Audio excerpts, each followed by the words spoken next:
Otkako sam prešao na biljnu prehranu, preporodio sam se. Nemam više zatvora, glavobolja, imam više energije, bolje spavam, a krvna slika mi je bolja. Kako je moguće da smo uveliko zastranili od tako jednostavnog lijeka bezmesne prehrane? Kada se u povijesti dogodio taj prelazak sa biljne na mesnu prehranu, također me zanima hranili se sale biljnom prehranom. Izvolite, pa ću ja. Pa ljudi su jeli meso od početka, kad su se pobunili protiv Boga, ljudi su radili loše stvari, jeli su meso, pili alkohol, upropaštavali se, znači iscede sok iz biljaka i puste ga da se usmrdi i onda to piju.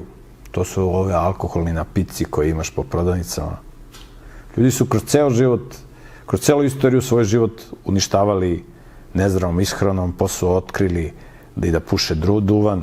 Nezdrava ishrana, pušenje duvana i konzumiranje alkohola su 3 vodeće uzroka smrti u savremenom svetu. Sve to upražnjavaju današnji lekari koji se navodno bave čuvanjem zdravlja ljudi.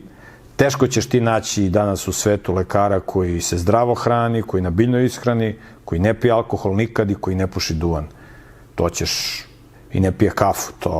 To da nađeš, to je jako teško. To su retki pojedinci.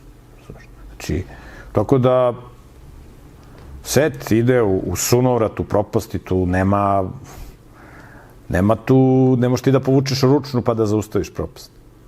Jedino što može, to je da Bog pusti veliku nevolju na čovečanstvo, jer jedno kad ljude zaboli, onda počnu da razmišljaju. Inače ovako, tako da mi sad ulazimo u period kad će velike katastrofe da pogode planetu Zemlju, da će Bog da tuče žestoko i to će da bude jedini podsticaj, jedini mogući podsticaj da neki ljudi počnu da misle svojom glavom. Čim se to malo smiri, ljudi će opet po starom. Ali eto, ima Bog plan kako da ljude podstakne da razmišljaju.